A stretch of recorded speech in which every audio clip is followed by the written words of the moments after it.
Vamos para o segundo tema, pH e tampões fisiológicos.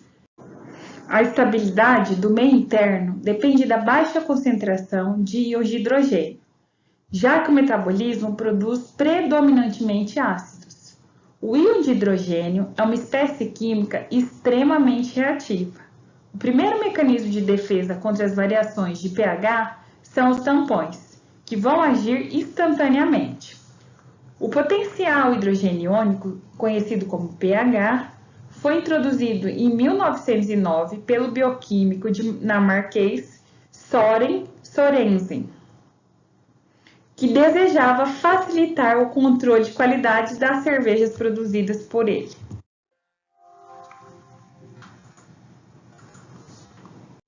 O termo pH é definido por a seguinte equação: pH é igual a log 1 dividido pela concentração de hidrogênio mais, igual a menos log da concentração de hidrogênio mais. O pH designa a acidez, neutralidade e alcalinidade de uma solução.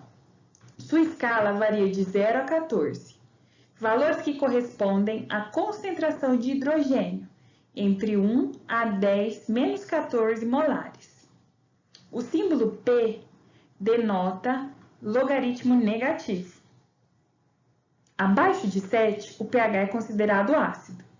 Acima, básico, e no valor exatamente 7, é considerado neutro. O produto iônico da água, que é o KW, é a base para a escala do pH. Se duas soluções diferem por pH por uma unidade, significa que uma solução é 10 vezes mais ou menos concentrada em íons de hidrogênio que a outra. O valor de pH relaciona-se com a concentração de hidrogênio ou hidroxila na solução. O pH e o corpo. Diversos compartimentos do organismo vão apresentar diferentes pHs, também em razão de sua especialidade. Por exemplo, o pH do sangue arterial é 7,4. O pH do sangue venoso é 7,35. Em virtude da maior concentração de dióxido de carbono no sangue venoso. No estômago, a síntese de ácido clorídrico vai reduzir o pH a valores bem baixos, menores que 1, enquanto a urina apresenta uma ampla variação de pH. Aferição de pH. São os equipamentos que podem ser utilizados para conseguir aferir o pH. Um pHmetro,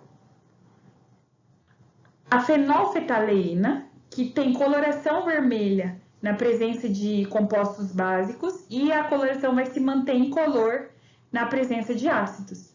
E também nós temos o papel tornassol, que é um papel que tem uma escala, você imerge naquele soluto, naquela solução, e aí vai ocorrer a mudança de coloração.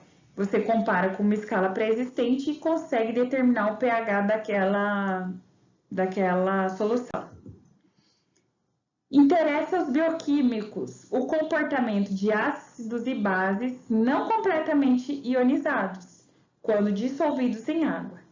Eles estão presentes em sistemas biológicos e desempenham papéis importantes no metabolismo e regulação. Esses ácidos e bases não completamente ionizados são chamados de ácidos e bases fracas.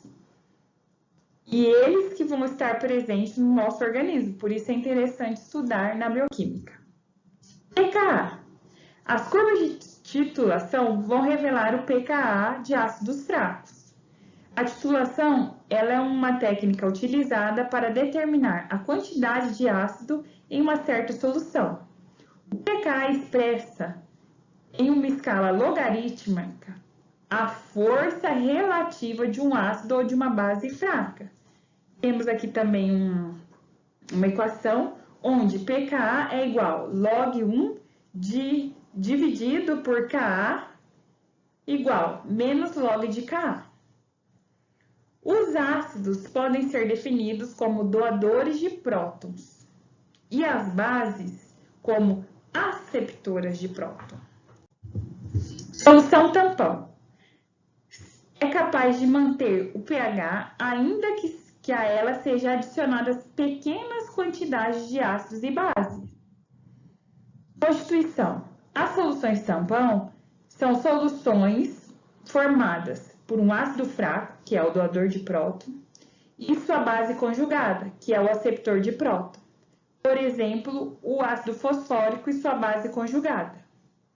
A eficiência máxima de uma solução tampão ocorre no valor de pH do seu pKa, ou seja, quando as concentrações das espécies ácidas e básicas são iguais.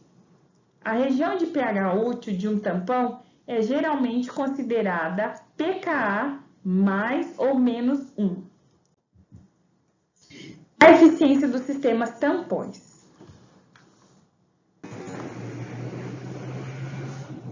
Pode ser verificada por meio de um experimento simples e prático. Ao gotejar uma solução de ácido clorídrico a 50% em um determinado volume de água por 90 minutos, o pH da água cairá rapidamente. Seu valor sairá de 7 para 1,8. Entretanto, se o mesmo experimento for feito utilizando, ao invés de água, plasma, o pH vai variar de 7,4 a 7,1, o que reflete na atuação do sistema tampão plasmático. Sempre que hidrogênio ou hidroxila forem adicionados em um tampão, o resultado vai ser uma pequena mudança na razão das concentrações relativas dos ácidos fracos e de seus ânions. Portanto, uma pequena mudança no pH. O decréscimo na concentração de componentes do sistema é equilibrado exatamente pelo aumento do outro. A soma dos componentes do tampão não muda, somente a sua razão. A curva de titulação de qualquer ácido é descrita por uma equação de Henderson-Hasenbach, onde o pH é igual a pKa mais log da concentração de A negativo dividido pela concentração de HA. O tamponamento vai resultar no equilíbrio de duas reações reversíveis, ocorrendo em uma solução de concentrações quase iguais do doador de prótons e do seu aceptor conjugado. A presença de tampões no organismo é essencial, uma vez que as reações metabólicas produzem hidrogênio com frequência, o que pode produzir uma acidose metabólica importante. O bicarbonato é o principal tampão, compondo cerca de 64% do total de tampões plasmáticos. Os demais são a hemoglobina, em quase 30%, proteínas e tampão fosfato. Os mecanismos de controle. O organismo utiliza 3 mecanismos para controlar o equilíbrio ácido-base, sendo o primeiro deles o excesso de ácido excretado pelos rins, sob a forma de amônio, o dióxido de carbono, que é eliminado pelos pulmões, e, finalmente, os tampões plasmáticos. Já para as bases, aproximadamente 70% são tamponadas no líquido extracelular e 30% restante no meio intracelular. O tampão bicarbonato ácido carbônico está presente no plasma e é o mais eficiente para evitar variações de pH.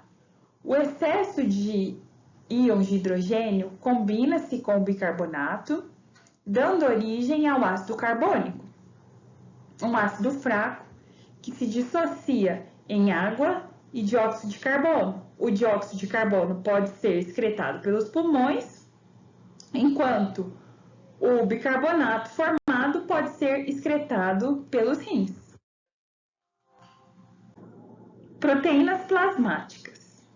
Por serem constituídas por aminoácidos, os quais têm caráter anfótero, base ou ácida, são capazes de promover o tamponamento. tanto no meio intracelular quanto no meio extracelular. De fato, o grupo carboxila e amina dos aminoácidos que formam as proteínas são capazes de doar ou receber prótons, de acordo com o pH, atuando assim como ácidos e base. Em pH ácidos, os grupos amina tendem a aceitar prótons de hidrogênio. Em valores de pH alcalino, os grupos carboxila tendem a doar o hidrogênio ionizando-se. O sistema tampão composto pela hemoglobina é extremamente importante para evitar a adição de ácidos voláteis. A hemoglobina existe no eritrócito em elevadas concentrações e, por dispor de porções carboxila e amina terminais, é capaz de doar prótons de hidrogênio. Tampão fosfato atua em nível celular e é constituído por dois sais, o monohidrógeno fosfato de sódio e o dihidrógeno fosfato de sódio. Este último funciona como um ácido e tampona as bases. Função de tamponamento do tecido ósseo.